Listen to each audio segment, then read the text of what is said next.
Bonjour à tous. Donc, aujourd'hui, nous continuons notre réflexion sur les pathologies de la représentation.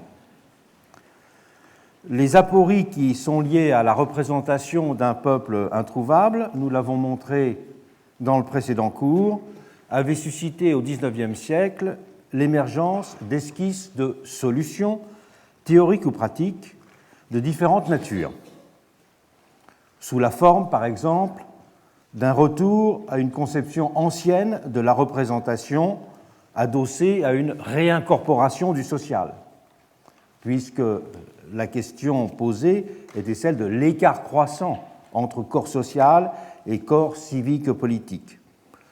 En second lieu, sous les espèces d'une forme d'expression du monde social qui était supposée le constituer en son unité et en sa vérité, mais c'était sous la plume de l'historien, nous l'avons vu, qui s'autoproclamait voix du peuple. En troisième lieu, les tentatives de résoudre l'aporie initiale ont essayé de se faire par le biais d'un type de représentation essentialiste, qui considérait donc une organisation, syndicale en l'occurrence de ce que nous avons présenté la semaine dernière, comme forme vraie d'une profession. Sur le mode, enfin, et ça c'est l'héritage hobbésien, d'une personne fictive, une et indivisible, en l'occurrence de ce que nous avons mentionné, la nation, supposée constituer la figure authentique du corps politique en lieu et place d'un peuple réel insaisissable. Cette dernière notion de peuple, en disant trop ou trop peu, pour reprendre une formulation célèbre des constituants, lorsqu'ils avaient été chargés de définir leur assemblée. Les éléments de ces différentes tentatives de réponse à l'aporie rousseauiste vont être d'une certaine façon retravaillés et radicalisés dans les totalitarismes d'une double façon. D'abord, en substituant la notion d'identité à celle de délégation pour constituer solidement le lien entre représenté et représentant. Une représentation conçue donc sur le mode de l'identification.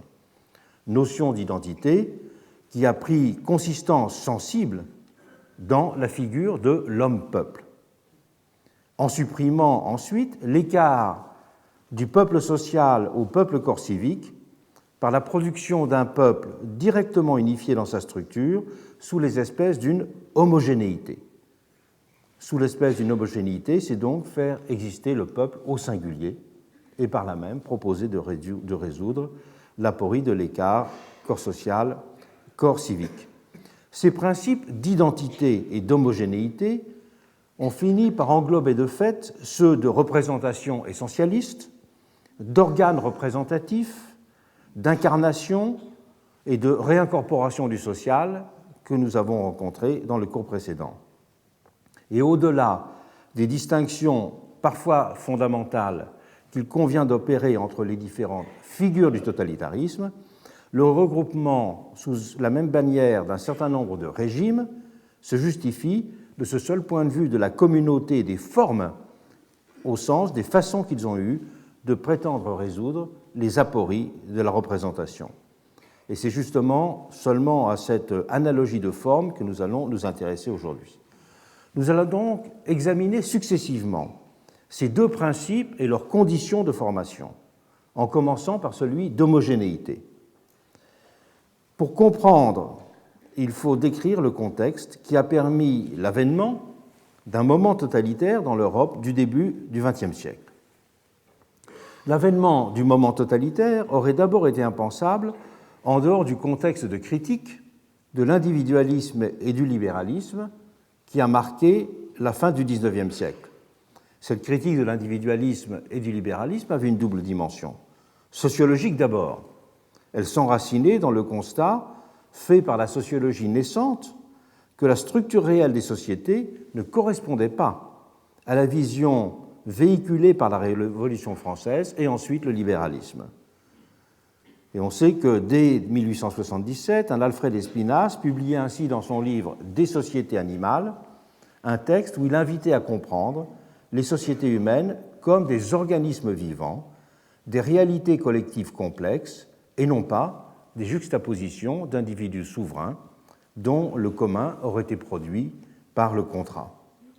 Et Émile Durkheim dira de ce livre qu'il avait constitué le premier chapitre de la sociologie. Et on sait qu'il construira son œuvre à partir des intuitions et des principes qu'il organisait. Il faut, écrivait Durkheim, que notre société prenne conscience de son unité organique, que l'individu sente cette masse sociale qui l'enveloppe et le pénètre, qu'il la sente toujours présente et agissante, et que ce sentiment règle toujours sa conduite. Ces mots de Durkheim ont été ceux d'une époque et de toute la sociologie naissante, qu'il s'agisse de Scheffel en Allemagne, de Hobson ou de Hobhouse en Angleterre, de Fouillé en France. Ces pères fondateurs de la sociologie en Europe ont pensé de concert l'Europe, la société sous les espèces d'un tout organique. Dès que l'on se plonge précisément dans cette vaste littérature, les différences de sensibilité ou les divergences théoriques entre ces auteurs apparaissent massives. Par exemple, entre les simples usages métaphoriques de l'analogie organiciste et ses interprétations réalistes, il y a par exemple un abîme. Et la notion d'organisme contractuel que développera un Fouillé est bien différente de celle des corps sociaux produite par la sociologie allemande. Mais il s'opérait dans tous les cas une claire rupture avec les visions libérales individualistes antérieures du social. Socialistes de la chair en Allemagne, Fabiens et nouveaux libéraux en Grande-Bretagne, républicains solidaristes en France, ces différents courants indissociablement intellectuels et politiques ont convergé à la fin du XIXe siècle pour reformuler en termes voisins la question de la constitution du social. La vision d'un monde composé d'individus souverains et autosuffisants a cédé, avec eux, la place à une approche fondée sur l'idée d'une interdépendance première. L'homme seul n'existait pas, résumait Léon Bourgeois, tandis que Hobhouse, de l'autre côté de la Manche, considérait, je le cite, que chaque individu est constitué par l'atmosphère sociale qui l'entoure. S'imposera simultanément la vision d'une économie fortement socialisée. Rappelons simplement que la notion de socialisation des moyens de production est au cœur de l'approche de Marx, et que la vision individualiste libérale du monde apparaissait sous ces deux aspects, pour beaucoup, n'avoir aucun avenir, et on verra se multiplier, au tournant du siècle et encore plus dans l'entre-deux-guerres, les ouvrages consacrés à la fin du libéralisme ou à la crise du libéralisme. C'est dans cette atmosphère antilibérale que se sont formés les projets totalitaires. Ces derniers n'étaient certes pas la conséquence nécessaire de cette atmosphère, puisque c'est cette même atmosphère qui avait aussi dessiné le paysage social et moral qui était propice à la mise en place d'un nouvel âge de la solidarité en rendant possible, parce que pensable, une nouvelle forme de solidarité liée à l'État-providence. La légitimation d'une socialisation accrue de la redistribution était liée à la vision d'une socialisation accrue du travail et de l'existence des individus. Mais si les totalitarismes ont été de cette époque, ils n'auraient pas pu voir, me semble-t-il, le jour dans un autre contexte que celui-ci, même si ce contexte ne menait pas forcément au totalitarisme.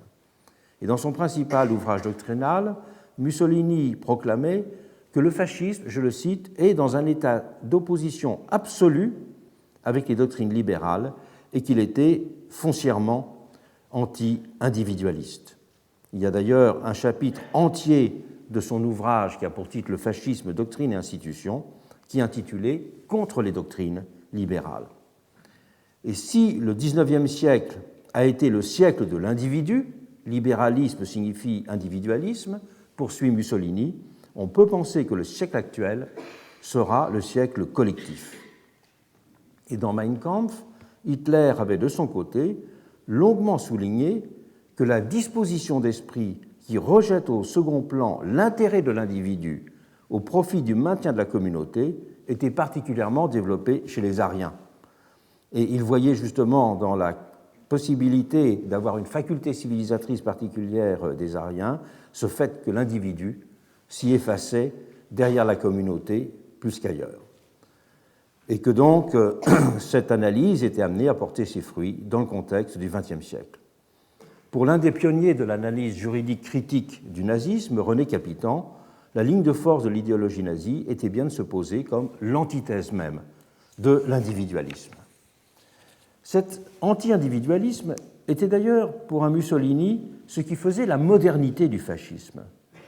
Et c'est autour de ce thème de la conquête de la modernité que le fascisme en Italie et l'avant-garde futuriste se retrouveront, célébrant de concert le mouvement ainsi que l'avènement d'un homme nouveau adapté à la société industrielle de masse.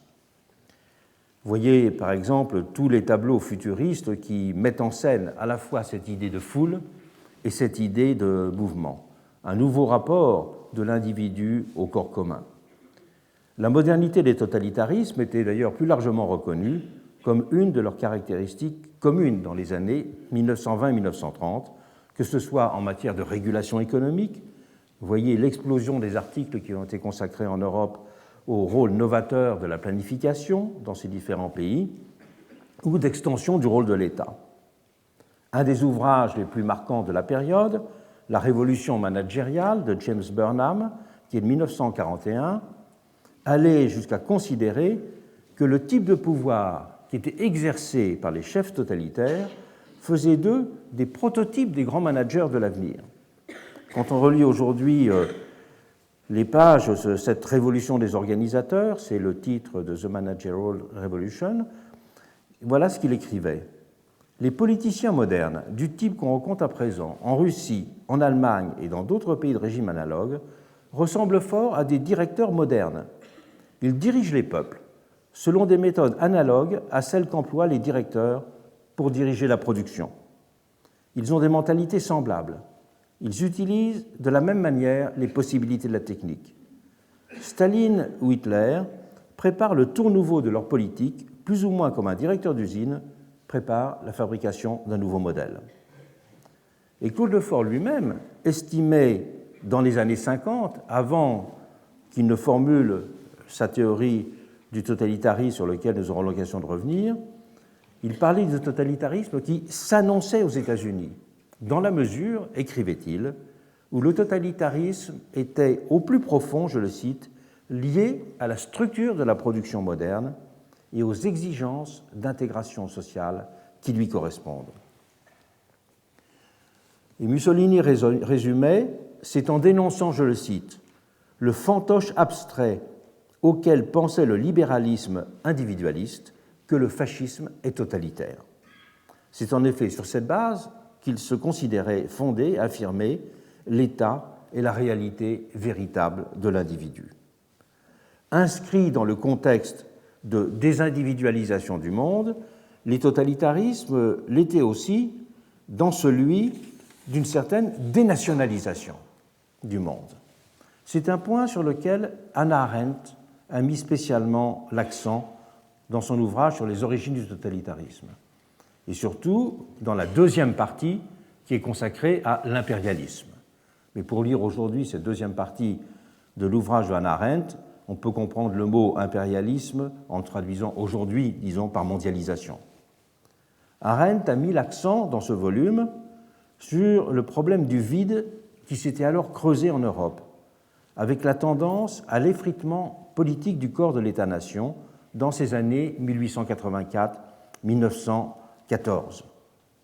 Ce livre, notait-elle alors, en parlant de son travail, raconte la désintégration de l'État-nation, qui se révéla contenir presque tous les éléments nécessaires à la vague suivante des mouvements et des gouvernements totalitaires. La multiplication postérieure des apatrides et des sans-État, résultant de la réorganisation de la carte politique européenne après la Première Guerre mondiale, n'avait fait pour Arendt que renforcer le mouvement de détachement du sens commun que l'impérialisme avait déclenché. La multiplication des êtres qu'elle appelait détachés du monde était ainsi pour elle le caractère principal de la situation européenne en 1918. Une telle dénationalisation n'était pas contradictoire avec le mouvement historique précédemment mentionné de désindividualisation. Cette dernière n'avait pas, en effet, encore trouvé son aboutissement. C'est le vide du lien social qui s'était creusé ou qui subsistait encore que viendra combler à sa manière le projet totalitaire. Il le fera en s'attelant à l'édification d'un peuple homogène, d'une société une. Le projet de constituer un peuple un est au cœur de la rhétorique de ces régimes. Et l'œuvre de Carl Schmitt en a témoigné de façon particulièrement éloquente en Allemagne. À l'univers fragmenté et pluraliste dont se satisfaisait et se nourrissait à ses yeux la vision libérale du monde, il n'a ainsi cessé d'opposer la nécessité d'édifier un monde homogène pour donner corps à l'idée de souveraineté du peuple. L'égalité démocratique, écrivait-il dans sa théorie de la Constitution, est essentiellement homogénéité, l'homogénéité d'un peuple. Tandis que la démocratie libérale sanctifiait pour lui d'un même mouvement l'individu autonome et l'humanité diversifiée, il s'agissait de considérer le peuple en sa radicale unité, en sa globalité, comme le seul sujet pertinent du politique. La notion essentielle de la démocratie, écrivait Schmitt toujours dans sa théorie de la Constitution, c'est le peuple et non l'humanité.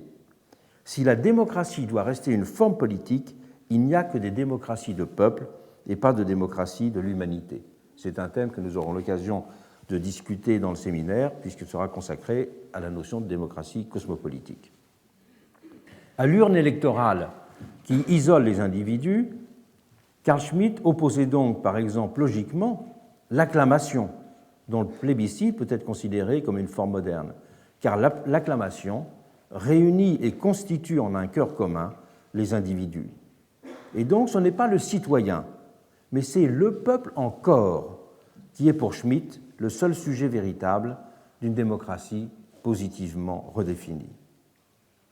Le monde soviétique, lui, ne parlait qu'au singulier également du sujet de la politique. Le peuple, ou surtout la classe ouvrière, n'existaient dans les pays communistes que comme des idéotypes, identifiés à leur concept. Immense et irrécusable puissance, autant qu'anonyme et muette, auxquelles aucune voix singulière ne pouvait oser se mesurer et qui avaient au contraire toute l'attitude pour renvoyer à leurs particularités coupables ceux que leurs seuls interprètes autorisés décidaient de bannir du monde commun. Dans un univers où régnait la propriété collective, le peuple était de fait la propriété d'un parti organe. Et le sujet souverain n'était ainsi qu'un objet. On peut rappeler le fameux poème que Brecht a écrit au lendemain de l'écrasement de la Révolution allemande de 1953. Après l'insurrection du 17 juin, écrit Bertolt Brecht, le secrétaire de l'Union des écrivains fit distribuer des tracts dans la Stalinallee. Le peuple, y lisait-on, a par sa faute perdu la confiance du gouvernement, et ce n'est qu'en redoublant d'efforts qu'il peut la regagner. Ne serait-il donc pas plus simple, alors, pour le gouvernement de dissoudre le peuple et d'en élire un autre? Le peuple, en effet, était bien la production de l'État. C'est bien en effet le parti qui modelait à sa guise le peuple qu'il entendait gouverner, et c'est lui qui avait la charge de l'élever à la hauteur de son concept. Le fascisme italien pensait également la société contre l'individu. Le fascisme, soulignait un de ses principaux théoriciens, Alfredo Rocco, qui était ministre de la Justice et membre du Grand Conseil du fascisme, a une conception organique et historique de la société qui s'oppose à la conception traditionnelle, atomistique et matérialiste de la doctrine du libéralisme. La société, poursuivait-il, doit être considérée dans la continuité de son existence, qui dépasse celle des individus. Les individus sont toujours des éléments transitoires. L'individu, poursuivait-il, ne peut donc, selon la conception fasciste, être considéré comme la fin suprême de la société. La société a des buts propres et immanents de conservation, d'expansion et de perfectionnement qui sont distincts de celui des individus qui, à un moment donné, la composent. Pour arriver à la réalisation de ses propres fins, la société doit donc se servir des individus comme moyen. À la prédominance de l'individu sur la société, affirmée par la doctrine individualiste, nous devons donc substituer la prédominance de la société par rapport à l'individu. Il n'en faudra pas plus pour que les adversaires du nouveau pouvoir italien en train de se muer en un régime utilisent l'adjectif totalitaire pour le qualifier. Et le terme de système totalitaire sera même forgé dès 1923 pour suggérer que le modèle politique en train d'émerger dans la péninsule présentait des traits inédits qui invitaient à le distinguer radicalement de toutes les formes précédemment connues de despotisme ou de tyrannie. Et comme c'est souvent le cas, l'expression stigmatisante, dénonciatrice, finira par être revendiquée, c'est souvent le cas, par ceux qu'elle entendait dénoncer. Et on la trouvera fièrement utilisée, à partir de ce moment-là, sous la plume ou dans la bouche de Mussolini. Voilà ce qu'il disait dans le discours de conclusion du congrès fasciste à Rome le 22 juin 1925, qui est un congrès qui a une importance particulière.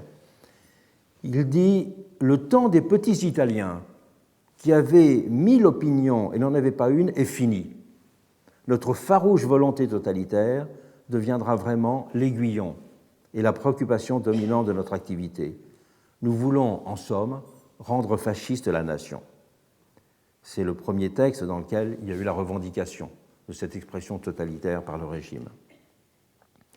Et la perspective d'une société une avait une double dimension dans le fascisme italien, à la fois corporative et étatique. Le parti établissait le lien entre ces deux éléments. Mussolini célébrait ainsi le syndicalisme corporatiste et fasciste comme instrument d'organisation et d'encadrement du monde du travail, qui permettait, disait-il, de purifier et d'élever les masses. Et ce syndicalisme était, à ses yeux, l'antithèse de la conception atomiste et moléculaire du libéralisme. Ce syndicalisme, assurait-il, était même l'instrument qui permettrait d'enterrer le libéralisme. Et de façon plus large, il y a tout un ensemble de corps intermédiaires qui participeront de ce même objectif. Et l'unité était en second lieu garantie aussi par la constitution de ce que les fascistes italiens ont tout appelé un État-société. D'où l'opposition conséquente, là encore, à toute réduction du peuple à son expression électorale fragmentaire. Le peuple, soulignait Mussolini, n'est ni le nombre, ni la somme des individus formant la majorité. Le peuple est par là opposé à cette forme de démocratie qui assimile le peuple au plus grand nombre d'individus et le rabaisse à ce niveau. Le fascisme est cependant la forme la plus pure de la démocratie, si du moins le peuple est conçu, ainsi qu'il doit l'être, sous l'aspect qualitatif et non quantitatif, s'il signifie l'idée la plus puissante, parce que la plus morale, la plus cohérente, la plus vraie, qui s'incarne dans le peuple comme conscience et volonté d'un petit nombre, ou même d'un seul, tel un idéal qui tend à se réaliser dans la conscience et dans la volonté de tous. Si le peuple, en un mot, disait-il, est une multitude unifiée par une idée ou par une volonté qui est d'exister de manière puissante. Le peuple social ou le peuple réel était ainsi, pour lui, appelé à s'effacer derrière une conception métaphysique de la nation, pour reprendre l'expression d'un juriste italien de l'époque, aux formulations d'ailleurs étrangement proches de celles d'un Sieyès. À la différence des modèles nazis et soviétiques, il n'y avait pas d'appréhension substantielle du peuple comme race ou comme classe dans le fascisme italien. C'est l'État qui lui donnait forme. Un État contrôlant la vie sociale et intégrant tous les individus en son sein. Mussolini notait ainsi « Il n'y a pas un Italien qui ne veuille être une molécule vivante de ce grand et immense organisme vivant qu'est l'État national corporatiste fasciste. » Et cet État fasciste était célébré dans des termes quasi hegeliens. Je cite des expressions fameuses du régime, comme volonté éthique universelle, comme force spirituelle, comme forme qui pénètre la volonté comme l'intelligence. Mais cet État, c'était la particularité du fascisme italien, était aussi appréhendé par les turiféraires du régime dans une perspective historique qui mettait l'accent sur la spécificité du déficit italien en matière d'organisation publique. Si l'État libéral-démocratique, disaient les théoriciens du régime, avait partout en Europe réduit ses ambitions, se limitant à des fonctions de maintien de l'ordre, de garantie des libertés individuelles, mais non plus en organisation du corps collectif, s'il négligeait leur rôle d'instituteur de la société et de régulateur de l'économie, ce libéralisme, estimaient les théoriciens du fascisme, n'avait pas pour autant, dans certains pays, réussi à liquider tous les héritages. En France, par exemple, disait-il, il subsistait quelque chose du jacobinisme ou du colbertisme. Dans les pays anglo-saxons, il y avait tout un ensemble de correctifs, disait-il, par exemple, la puissance de l'orgueil national dans certains cas, la persistance d'une rigoureuse éducation morale qui apprenait aux individus à se soumettre à des obligations collectives. Il y avait donc ces souvenirs historiques, ces correctifs qui faisaient que la marche de l'individualisme moderne avait été ralentie dans certains pays, alors qu'en Italie, elle ne l'avait pas été. Et donc il y avait une sorte d'absence native de cet état qu'il s'agissait, et de sens du collectif, qu'il s'agissait spécialement de compenser. Puisqu'aucun de ces correctifs n'avait en effet marqué l'histoire italienne, l'État ayant fait l'objet, dans le pays, d'une suspicion permanente, notamment parce qu'une autorité publique forte avait longtemps, dans la péninsule, été assimilée à un instrument de l'oppression étrangère. D'où, pour les fascistes italiens, l'importance spécialement impérative de construire un État fort. Il en ira différemment dans les autres cas. Pour Carl Schmitt et les juristes du régime nazi, quant à eux, l'homogénéité du peuple était bien la condition requise pour produire, selon la formule de Schmitt, une identité démocratique entre les gouvernants et les gouvernés. Comment produire cette identité démocratique entre gouvernants et gouvernés? Sur un mode substantiel, expliquait Schmitt, en précipitant ce réquisite d'homogénéité et d'unité sous les espèces de la race. Sans le principe de l'identité raciale, notait abruptement Schmitt, l'État national-socialiste ne pourrait pas exister. Et l'on ne pourrait pas penser sa vie juridique même. La race était en effet censée, dans ce cas, tout simplifier. Elle était une métaphore terriblement efficace parce que présumée ancrée dans la nature de l'unité sociale. En elle était supposée exprimer avec évidence l'homogénéité recherchée du peuple. Le national-socialisme, argumentait encore Schmitt, ne pense ni par abstraction, ni par stéréotype. Il protège et prend soin de chaque véritable substance du peuple, là où il la rencontre, dans l'espace naturel, dans la race ou dans l'État. Hitler avait, dès 1924, fait la théorie de l'État raciste dans Mein Kampf, appelant à former une race selon les règles de l'eugénisme. Il appelait notamment à mettre hors d'état d'engendrer les individus, je le cite, dégénérés physiquement ou souffrant de maladies mentales. Et il appelait aussi à l'organisation de commissions de race pour obtenir, disait-il, une plus grande pureté de la race aryenne et ainsi faire advenir un peuple plus fort. Il écrivait « Il appartiendra aux conceptions racistes mises en œuvre dans l'État raciste de faire naître cet âge meilleur. Les hommes ne s'attacheront plus alors à améliorer par l'élevage les espèces chevalines, canines ou félines. Ils chercheront à améliorer la race humaine. » Le projet eugéniste ne lui était cependant pas propre alors. On le trouvait défendu dans de nombreux milieux socialistes de l'époque, mais c'était dans une perspective essentiellement hygiéniste. La spécificité de l'eugénisme nazi et qu'il n'a été que très partiellement fondé sur des objets relevant de la santé publique, même si Mein Kampf met fortement l'accent sur des éléments comme l'éducation physique ou même des sports comme la boxe qui sont censés participer à une éducation de la volonté et de l'esprit de décision, je cite Hitler. Mais cet eugénisme a surtout poursuivi un objectif purement racial, considérant que c'est dans le sang, je le cite toujours, dans le sang seul que réside la force ou la faiblesse de l'homme.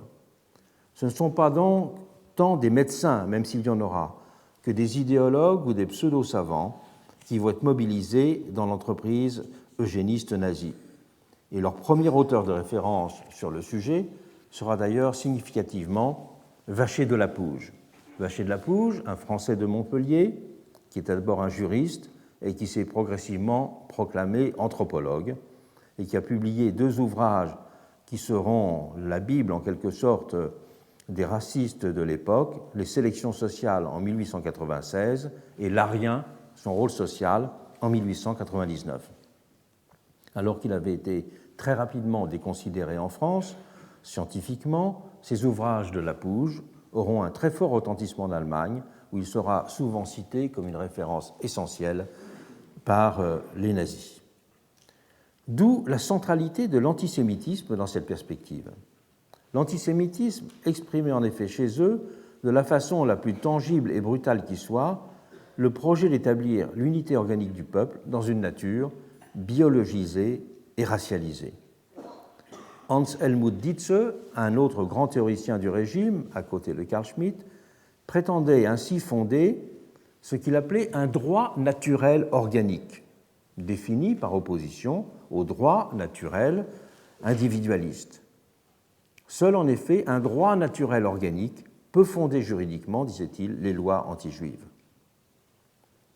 Et il poursuivait, d'instinct, l'animal se protège du parasite et des races étrangères.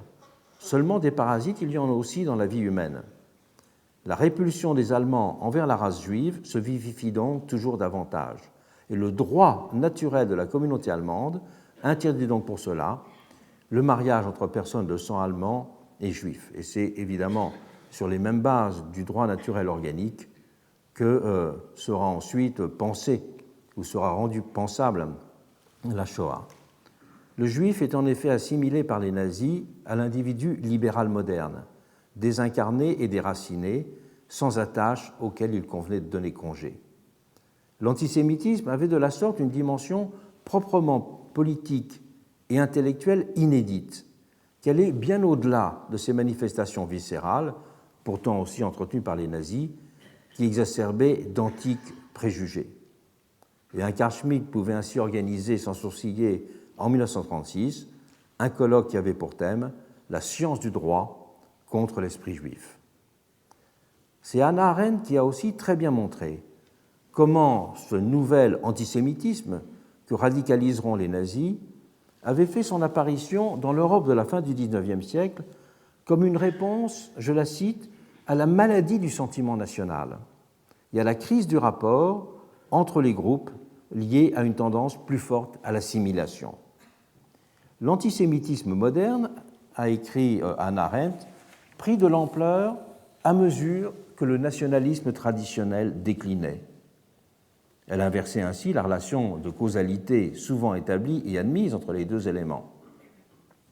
Ce qu'on pourrait appeler un nationalisme d'exclusion, celui dont Barrès s'est établi en France comme l'un des premiers champions, alors de fait succédé dans bien des pays au nationalisme d'inclusion, le nationalisme républicain et progressiste traditionnel, celui d'une citoyenneté intégratrice sur tous les plans, citoyenneté mise à mal par les transformations du monde capitaliste.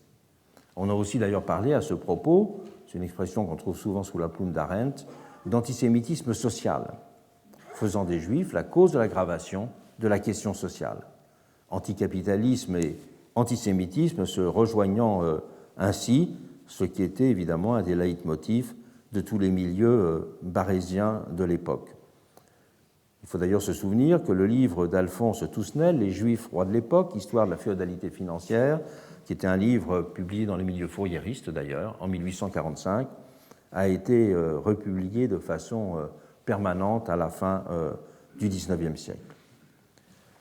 Et on peut dire que cet antisémitisme social, qui faisait des Juifs la cause de l'aggravation de la question sociale, a joué un rôle presque fondateur, pourrait-on dire, dans l'histoire de l'antisémitisme, en partant justement de la France. Et Barrès a écrit dans ces termes-là qu'il fallait pour cela constituer l'antisémitisme en idée force, je le cite, de tout parti de réconciliation nationale. Et c'est en commentant ces phrases de Barrès que Hannah Arendt pourra justement estimer, à mon avis, que c'est dans cette mesure que c'est en France que s'est produite la première et véritable répétition générale de l'antisémitisme moderne. La fonction fondatrice de l'antisémitisme dans la construction du national-socialisme a reproduit sur ce point, en sa spécificité bien sûr, le modèle général de constitution du racisme à l'époque démocratique. Rappelons-en brièvement la spécificité. Ce racisme à l'âge démocratique s'est d'abord défini par une variable de contexte, une situation de la réduction de la distance entre groupes auparavant considérés comme radicalement séparés. C'est en voyageant en Amérique que Tocqueville avait suggéré le fonctionnement de ce qu'on pourrait appeler une sorte d'économie de la séparation dans l'Amérique qu'il visitait dans les années 1830. Une économie de la séparation en matière de rapport entre les Blancs et les Noirs, comme si fonctionnait, expliquait-il, une sorte de jeu à somme nulle entre les deux variables de la barrière légale et de la barrière des mœurs. Il avait en effet été frappé de voir que le racisme lui semblait plus fort au nord, où il n'y avait pas l'esclavage, qu'au sud, où il y avait l'esclavage. Il expliquait ainsi, je le cite, « Le préjugé de race est plus fort dans les États qui ont aboli l'esclavage que dans ceux où l'esclavage existe encore. Et nulle part il ne se montre aussi intolérant que dans les États où la servitude a toujours été inconnue. C'est ainsi qu'aux États-Unis, dit-il, le préjugé qui repousse les nègres semble croître à proportion que les nègres cessent d'être des esclaves et que l'inégalité se grave dans les mœurs à mesure qu'elle s'efface dans les lois. » On peut commenter en disant que dans le Sud, l'esclavage avait effectivement creusé un tel abîme entre les Noirs et les Blancs que ces derniers ne pouvaient voir une menace dans le fait du voisinage. Il n'y avait dans ce cas aucune correspondance entre l'idée d'égalité et celle de proximité. Les deux types de relations étaient alors totalement dissociés. Il n'y avait pas de superposition entre la loi et les mœurs. D'où la dualité possible du style de ces relations. La férocité de la législation pouvait y coexister avec une certaine bonhomie des rapports quotidiens. Il en allait tout différemment au nord. Le rapport social s'y inscrivait là sur un registre unique. Au sud, résumé en ce sens l'auteur de la démocratie en Amérique, le maître ne craint pas d'élever jusqu'à lui son esclave, parce qu'il sait qu'il pourra toujours, s'il le veut, le rejeter dans la poussière. Au nord, le blanc n'aperçoit plus distinctement la barrière qui doit le séparer d'une race avilie, et il s'éloigne du nègre avec d'autant plus de soin qu'il craint d'arriver un jour à se confondre avec lui. C'est dans les mêmes termes que, dans un ouvrage célèbre, Woodward a interprété la ségrégation mise en place à la fin du XIXe siècle comme une sorte de rétablissement-déplacement d'un ancien mode de différenciation déconstruit par l'émancipation des esclaves dans le Sud. Le développement de la ségrégation, 30 ans après la fin de la guerre de sécession, et donc l'octroi du droit de vote aux Noirs, avait en effet bien participé du mécanisme mis en lumière par Tocqueville. Et c'est dans un contexte de crise économique que des leaders conservateurs du Sud avaient alors cherché à substituer un sentiment de valorisation raciale à une peur de déclassement social. Et c'est ce rapport entre le social et la peur du déclassement et la valorisation de la distinction raciale qui sera fondamentale. Sur ce terrain aussi avait donc joué une arithmétique de la distinction de la similarité, articulant les deux champs de l'économie et de la race. La séparation exacerbée des Noirs et des Blancs avait permis à ces derniers, les Blancs, d'éprouver une forme d'identité qui était supposée leur rendent moins sensibles les inégalités économiques qui les divisaient par ailleurs. L'identité raciale s'était donc, en Amérique, substituée à l'égalité sociale pour produire un sentiment de similarité et d'homogénéité dans l'univers de ces Blancs. Plusieurs auteurs ont depuis souligné que le racisme avait pour cela joué un rôle déterminant dans la démocratie américaine pour structurer l'imaginaire égalitaire des Blancs. Dans un monde où se développaient les inégalités sociales et économiques, la perception de celles-ci était en effet complètement modifiée par l'exacerbation du sens de la similarité en termes de couleur de peau. Les Blancs pouvaient avoir le sentiment de s'élever solidairement en méprisant de concert un groupe jugé inférieur, groupe dont les contours pouvaient être physiquement immédiatement appréhendés. Et c'est pour cela que l'érection de la blancheur, whiteness, en catégorie centrale, avait alors permis de secondariser les autres représentations du monde social. Il y a donc eu une spécificité de ce racisme. Il n'a pas été fondé simplement sur le sentiment d'une hostilité, d'une étrangeté ou d'une différence problématique ou menaçante, comme l'était au XVIIIe siècle le rapport entre guillemets aux sauvages dans le monde européen. Ce racisme a appartenu en propre à l'âge démocratique. La croissance de l'idéologie raciste, a écrit une des meilleures commentatrices sur le sujet, Colette Guillaumin, dépend en fait étroitement des valeurs égalitaires. Elle est une réponse à une pétition d'égalité non satisfaite. Et le propre d'un tel effet d'égalisation du groupe racisant est donc de produire une égalité de corps. Il ne s'agit pas d'une égalité de type démocratique, car une égalité démocratique implique toujours la détermination de normes de justice entre individus, alors qu'une égalité de corps, qui est de type aristocratique, la constitue à l'intérieur on peut dire un phénomène d'intégration à l'intérieur d'un ensemble. C'est ce qu'avait très bien perçu Beaumont, le compagnon de voyage de Tocqueville en Amérique. Il disait la chose suivante dans son livre Marie ou l'esclavage. Comme l'existence d'une population esclave établit une classe inférieure, tous les Blancs du Sud se considèrent comme formant une classe privilégiée. La couleur blanche est regardée dans le Sud comme une véritable noblesse, et les Blancs se traitent donc entre eux avec d'autant plus d'égard et de bienveillance qu'ils se trouvent à côté d'eux des hommes auxquels ils n'accordent que du mépris. Il s'introduit donc ainsi dans les mœurs du Sud quelque chose d'aristocratique.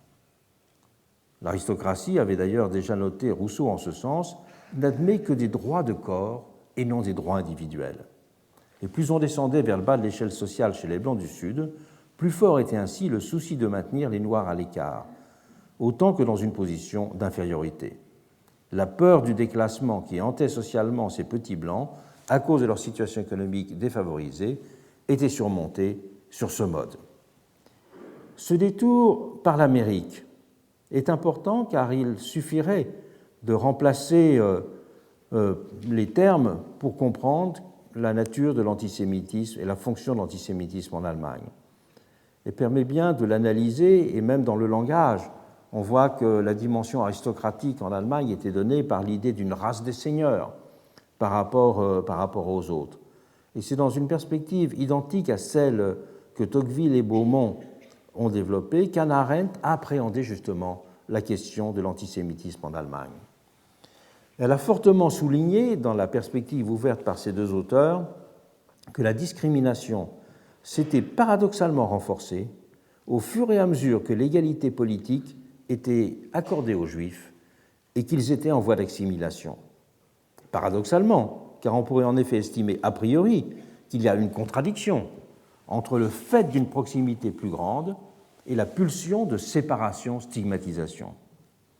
Or, Arendt, comme Tocqueville, a bien mis en lumière la logique qui lie les deux faits, le rejet des uns devenant la condition de réunion des autres dans une société dans laquelle les appartenances s'étaient relâchées.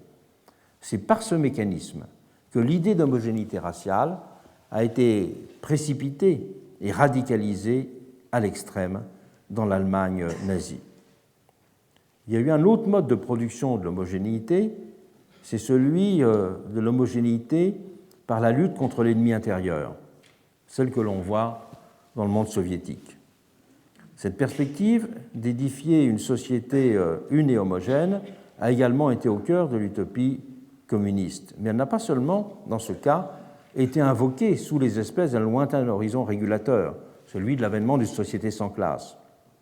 Elle a aussi été comprise comme un impératif politique, celui de la constitution d'une société unifiée dans le combat pour la réalisation de ses objectifs.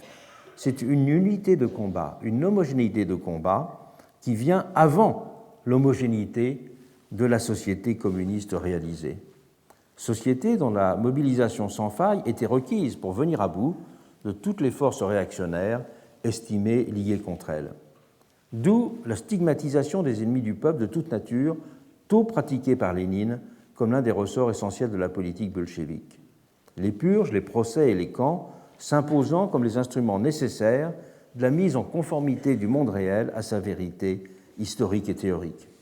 D'où aussi l'usage très courant dans la littérature soviétique des années 1920, l'usage très courant des métaphores d'hygiène sociale ou de prophylaxie sociale. C'est d'ailleurs un thème sur lequel beaucoup de documents ont été amassés par Solzhenitsyn dans le premier volume de l'archipel du Goulag. Et on voit d'ailleurs dans le vocabulaire même de Lénine les catégories d'insectes nuisibles, les catégories de parasites, la nécessité de nettoyer la terre russe sont des expressions que l'on trouve souvent sous sa plume de 1917 à sa mort en 1923. D'où aussi l'évidence des déportations et des massacres pour éradiquer du pays les individus et les groupes qui faisaient obstacle à la réalisation d'un monde jugé uni et cohérent. D'où encore la nécessité de construire la vie politique autour d'une chasse permanente aux espions, aux traîtres, aux saboteurs, dissimulés dans le parti et la société. L'autre avait en URSS cette figure du contre-révolutionnaire objectif, qu'il fallait sans relâche débusquer et éliminer, de fait dans une unité de fer ou de façon instrumentale. Il n'y avait pas de dimension substantielle dans cette vision de l'homogénéité, mais elle était fondée sur une vision du combat politique. L'idée même d'une opposition ne pouvait en effet être conçue.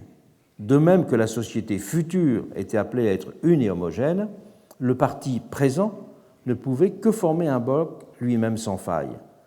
Tout écart ne pouvait procéder qu'une intention suspecte, et l'unanimité ne pouvait être que la règle de fonctionnement. Unanimité qui ne résultait évidemment pas d'un accord des opinions, mais qui trouvait son origine dans une compréhension jugée scientifique de l'état de la société, des conditions d'organisation de son devenir et de la situation du monde. La lointaine perspective communiste d'une société libérée du besoin, dans laquelle les potentialités de chacun pourraient s'épanouir, nécessitait ainsi la mise en place de la discipline la plus impitoyable pour purger le corps social de tout ce qui était censé le menacer.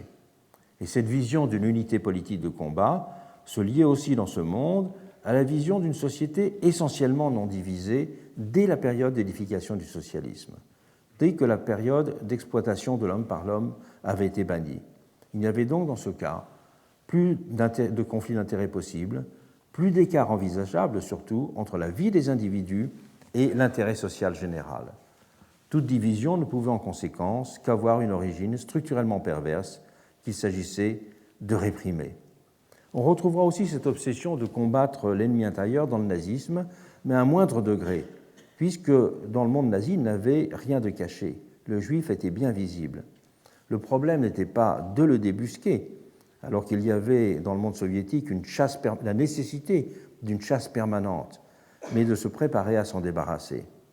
Le champ du politique était certes bien conçu, c'est la grande théorie de Schmitt, comme celui de la distinction de l'ami et de l'ennemi. Mais cette opposition de l'ami et de l'ennemi a surtout été appliquée en Allemagne au rapport à l'ennemi extérieur. Le mythe arien de la grande race dominatrice s'est ainsi déployé dans ces deux dimensions. À l'obsession d'une purification de la race s'est superposée une dynamique de mobilisation de la nation pour sa grandeur et son élan vital, s'affirme dans une politique de conquête. Et c'est pour cela qu'un primat de la politique extérieure avait de fait été affirmé dans l'Allemagne nazie. Le juriste que j'ai cité tout à l'heure écrivait « Le véritable art politique consiste à dominer les lois de la vie et à les appliquer en sorte que les forces élémentaires de l'organisme national puissent agir avec le maximum de succès sur le champ international. » Le champ international étant en effet celui de la mise à l'épreuve et de la constitution véritable de l'homogénéité. C'était la politique d'expression d'une unité et d'une vitalité qui ne pouvait donc être que conquérante. Peut-on comparer cette notion d'homogénéité avec celle de communalité dans le monde démocratique? Il me semble très important de le faire. La démocratie ne se sépare pas d'une interrogation permanente sur la distribution des richesses et la légitimité des distinctions sociales. Elle se lie ainsi à un débat qu'on ne peut jamais définitivement conclure sur le sens et les formes de la division sociale. C'est ainsi la production toujours litigieuse des règles du commun qui constitue son objet même. S'oppose de la sorte, pourrait-on dire, l'idée d'homogénéité qui renvoie au présupposé d'une essence partagée et qui constitue le social sous les seules espèces de l'identité collective, et l'idée de communalité qu'il appréhende comme mise en forme d'un monde d'irréductible singularité. Et c'est une polémique allemande de la fin des années 1920 entre Carl Schmitt et Hermann Heller, l'auteur de Die Souveränität, un des grands philosophes de la période, qui a formulé pour la première fois les termes de cette distinction, de distinguer donc l'homogénéité nazie et l'homogénéité démocratique. Socialiste, membre du SPD pendant la République de Weimar, Heller avait vivement contesté l'approche substantialiste du politique de Schmitt à l'époque, même s'il partageait avec lui bien des critiques adressées au régime parlementaire. Mais il invitait à comprendre la notion d'homogénéité dans des termes complètement différents de ceux de Schmitt. Il la concevait comme détermination d'un certain nombre de conditions sociales minimales nécessaires pour permettre l'intégration de tous dans un même monde.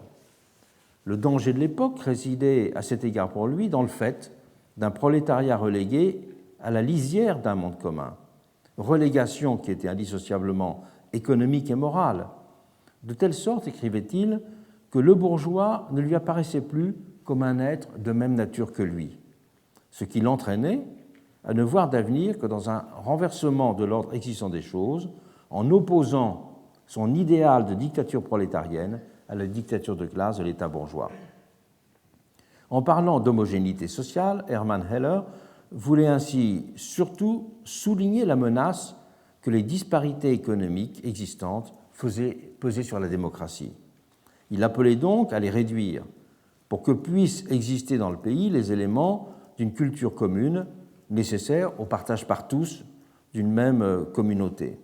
Le problème est en effet à ses yeux que plus rien ne canalisait les différences dans les conditions existantes du conflit de classe dans l'Allemagne du milieu des années 20, empêchant toute une partie de la population de se reconnaître membre de la communauté politique. La pluralité constitutive de la démocratie n'était de cette façon, à ses yeux, plus régulée.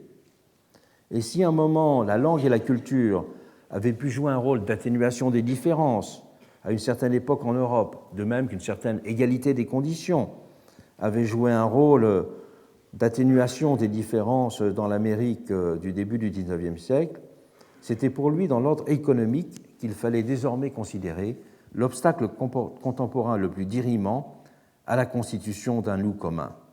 Les inégalités, en effet, disait-il, se sont tellement accentuées avec l'avènement du prolétariat moderne qu'elles ne pouvaient plus trouver de contrepoids. Mais Hermann Heller rejetait en même temps l'illusion d'une société uniquement cimentée par l'identité telle que l'envisageait Schmitt. Il repoussait comme utopique et menaçante l'idée d'une société parfaitement unifiée sur ce mode. Il vaut la peine de le citer sur ce point.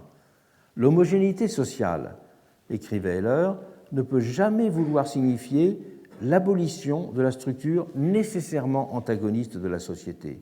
Une communauté pacifique, sans opposition, une société sans domination peuvent avoir un sens à titre de promesse prophétique, mais en tant qu'objectif politique, Une telle transposition ici-bas de la communion des saints continue une dénaturalisation tant de la sphère religieuse que de la sphère politique.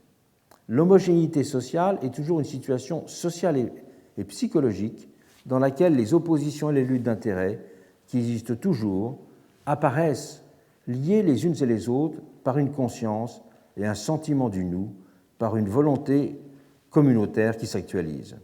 C'était bien d'envisager le commun d'une toute autre façon que Schmitt, à la résurgence de l'idée archaïque d'unanimité liée à sa conception de l'homogénéité. Heller opposait pour cela la perspective d'une société capable de traiter lucidement ces divisions. Nous pourrions dire aujourd'hui que le moment totalitaire apparaît derrière nous, non pas au sens où sont devenus impossibles des régimes qui bafouent les plus élémentaires droits de l'homme et qui imposent dans la violence leur pouvoir, mais il est derrière nous au sens où la vision d'une société préexistante aux individus et les englobant pour réaliser leur émancipation a pris congé. L'attachement à la singularité des individus semble maintenant irréversible. Mais n'en renaît pas moins régulièrement, de façon inquiétante, la tentation de substituer l'homogénéité à la communalité et de faire de l'identité la clé de la construction d'un monde commun. Certains débats intellectuels récents autour des rapports de la confiance et de l'homogénéité en témoignent. Je fais référence là au travail récent de Putnam, celui qui a écrit Bowling Alone, sur le rapport entre solidarité et homogénéité dans les pays scandinaves. Et on peut dire que cette question, justement, des rapports entre homogénéité et communalité est aujourd'hui au centre de bien des débats politiques dans le monde et en Europe tout particulièrement.